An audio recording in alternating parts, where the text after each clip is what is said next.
भारत का व्यापार घाटा नवंबर में 27.9 अरब तक पहुंच गया, क्योंकि सोने के आयात में तेजी और पेट्रोलियम निर्यात में कमी आई। भारत ने ऑस्ट्रेलिया के खिलाफ तीसरे टेस्ट के चौथे दिन ब्रिस्बेन में 74 शॉर्ट स्कोर बनाया। जज ने ट्रंप की हर्षमणि सजा को खारिज करने की याचिका को अस्वीकार कर दिया। इंटर मिलान ने लाजियो को 6-0 से हराकर सीरी ए में अतालांता के पीछे अपनी स्थिति मजबूत की। पीएम मोदी आज जयपुर में 24 विकास परियोजनाओं का उद्घाटन करेंगे, जिनकी कुल लागत 14,300 करोड़ रुपए से अधिक है। डोमिनिक लेब्लांक को क्रिस्टिया फ्रीलैंड के इस्तीफे के बाद कनाडा का नया वित्त मंत्री बनाया गया है। नाइजीरिया के फॉरवर्ड एडेमोला लुकमान को 2024 सीएफ अफ्रीकी फुटबॉलर ऑफ द ईयर चुना गया। ऑस्ट्रेलिया के जोश हेजलवुड को बछड़ा की समस्या के कारण मैच से बाहर होना पड़ा। कनाडा की डिप्टी पीएम क्रिस्टिया फ्रीलैंड ने ट्रूडो के साथ टैरिफ के मुद्दे पर असहमत होने के कारण इस्तीफा दिया। ओपन एआई ने चैट जीपीटी के इंटरनेट सर्च फीचर को सभी यूजर्स के लिए लॉन्च किया है, जो गूगल के लिए खतरे का सबब बन रहा है। दिल्ली में एक आदमी ने पत्नी के प्रेमी को घर में देखकर मार डाला। आरोपी अजमत को पुलिस ने गिरफ्तार कर लिया। एयर इंडिया के कैबिन क्रू मेंबर को बेंगलोर से दुबई आए फ्लाइट में 1 करोड़ रुपए के सोने की स्मगलिंग के आरोप में चेन्नई में गिरफ्तार किया गया। ट्रंप ने बाइडेन के यूक्रेन को अमेरिकी हथियार देने के फैसले को बहुत बेवकूफी कहा और कहा कि वह इसे पलट सकते हैं। एक 7.3 तीव्रता का भूकंप मंगलवार को वानुआतू के तट के पास आया। आंध्र प्रदेश के मुख्यमंत्री ने अमरावती में 24,276 करोड़ रुपए के बुनियादी ढांचे के कामों को मंजूरी दी। मोहन भागवत ने कहा कि अहंकार को दूर रखना चाहिए, वरना गिरने का खतरा है। इंदौर में नौकरी के उम्मीदवारों ने 100 में से 186 अंक पाने वाले उम्मीदवार के खिलाफ विरोध किया है। संसद के शीतकालीन सत्र में भाजपा सरकार एक राष्ट्र एक चुनाव बिल आज लोकसभा में पेश करेगी। नवी मुंबई मेट्रो ने अपने पहले साल में गुणवत्ता, पर्यावरण और सुरक्षा मानकों के लिए 3 आईएसओ प्रमाण पत्र प्राप्त किए हैं। खेल मंत्री मनसुख मंडाविया ने दिल्ली में फिट इंडिया साइकिलिंग आंदोलन की शुरुआत की। दिल्ली का एयर क्वालिटी इंडेक्स 400 से ऊपर जाकर गंभीर श्रेणी में पहुंच गया। सुबह 7 बजे AQI 471 था।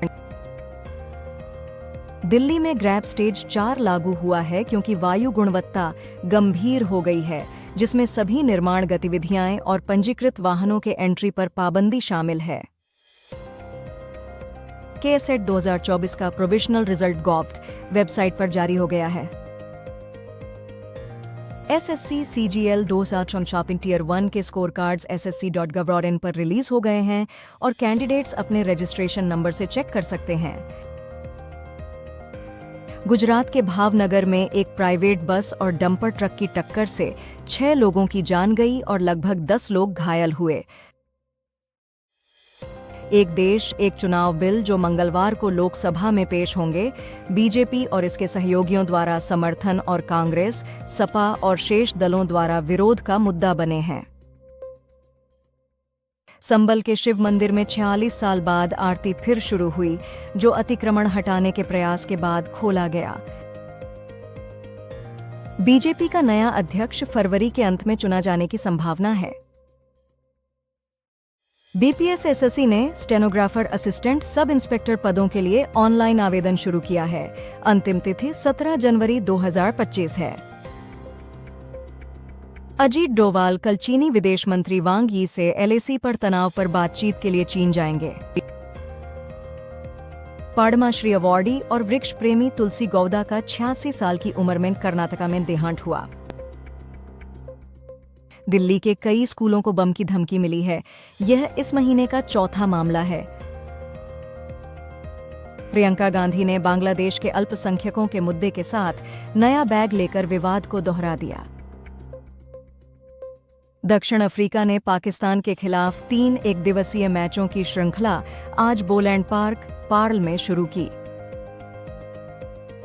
रेणुकास्वामी हत्या मामले में मुख्य आरोपी पवित्रा गौड़ा को कर्नाटक हाई कोर्ट ने जमानत पर रिहा किया। एसबीआई ने 2034 के लिए 1335 जूनियर एसोसिएट्स की वैकेंसीज के लिए भर्ती का नोटिफिकेशन जारी किया है। कांग्रेस के सांसदों ने प्रियंका गांधी के नेतृत्व में बांग्लादेश के अल्पसंख्यकों के लिए न्याय की मांग करते हुए संसद में प्रदर्शन किया। बाजारों में शुरुआती ट्रेड में रिलायंस और एचडीएफसी बैंक की वजह से गिरावट आई। सेंसेक्स 395.98 अंक कम होकर दी 379.29 पर पहुंच गया। अमृतसर के इस्लामाबाद पुलिस स्टेशन में 3 बजे विस्फोट से पैनिक फैल गया, लेकिन पुलिस ने कोई बड़ा नुकसान नहीं बताया। प्रियंका गांधी ने संसद में बांग्लादेश के अल्पसंख्यकों का समर्थन करते हुए एक बैग कैरी किया। कल दोपहर 12 बजे पंजाब में 3 घंटे का रेल रोको प्रदर्शन होगा। ट्रंप ने भारतीय मूल की वकील हरमीत डिल्लन को असिस्टेंट अटॉर्नी जनरल नामित किया और अब वह पंजाब बनाम पंजाब विवाद में शामिल हो गई हैं। सुनील पाल ने उत्तर प्रदेश के सीएम योगी आदित्यनाथ का धन्यवाद किया और कहा कि वे हमेशा मुख्यमंत्री बने रहें। 2025 से एनटीए सिर्फ हायर एजुकेशन एंट्रेंस एग्जाम्स करेगा, रिक्रूटमेंट एग्जाम्स नहीं। मास्को में 17 दिसंबर को एक ब्लास्ट में रूस के शीर्ष परमाणु सुरक्षा जनरल इगोर किरिलोव और उनके सहायक की मौत हो गई। जडेजा ने ऑस्ट्रेलियाई गेंदबाजों का सामना करते हुए 65 रन बनाए। भारत को फॉलो ऑन से बचाने के लिए 35 रन की जरूरत है। छत्तीसगढ़ के अंबिकापुर में 35 साल का एक आदमी जिंदा मुर्गी निगलने के बाद मर गया। कोमेड उगेट 2025 की एग्जाम डेट अनाउंस हो गई है, जिसे कैंडिडेट्स ऑफिशियल वेबसाइट पर देख सकते हैं। सरकार ने ओटीटी प्लेटफॉर्मों को चेतावनी दी है कि अगर वे नशीले पदार्थों का प्रचार करते हैं तो उन पर और नियमों की जांच की जाएगी।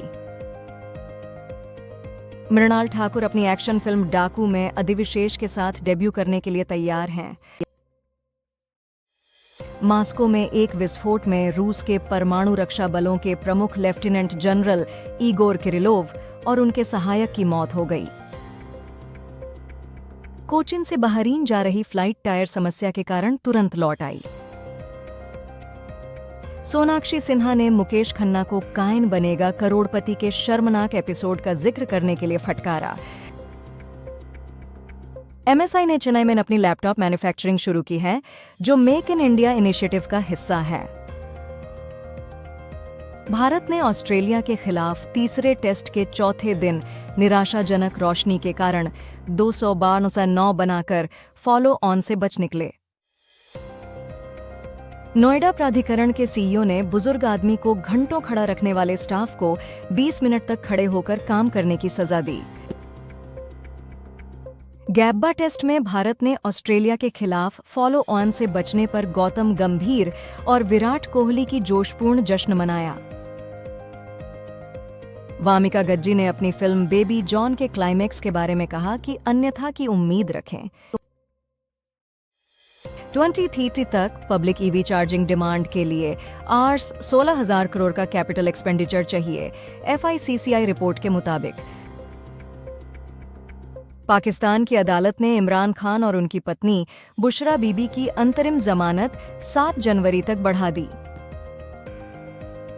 नीट यूजी की परीक्षा ऑनलाइन या पेन एंड पेपर मोड में होगी, इस पर जल्द निर्णय की आशा है। ओडिशा भाजपा ने बीजेपी अध्यक्ष नवीन पटनायक से राष्ट्रपति द्रौपदी मुर्मू को टारगेट करने वाली सांसद सुलता देव के बयान पर स्पष्टीकरण मांगा। ब्लू स्मार्ट ने अपने एसेट लीजिंग प्रोजेक्ट के तहत 100 करोड़ रुपए का फंडिंग हासिल किया है। महिरा खान ने रणबीर कपूर के साथ स्मोकिंग वाली वायरल तस्वीर और अपनी तलाकशुदा सिंगल मदर की जिंदगी की परेशानियों के बारे में बात की। डोवाल बीजिंग में भारत चीन विशेष प्रतिनिधियों की वार्ता में हिस्सा लेने पहुंचे हैं ताकि लद्दाख गतिरोध के बाद दो तरफा संबंधों को बहाल किया जा सके। रैपर बादशाह पर ट्रैफिक नियम तोड़ने पर 15,000 रुपये का चालान हुआ।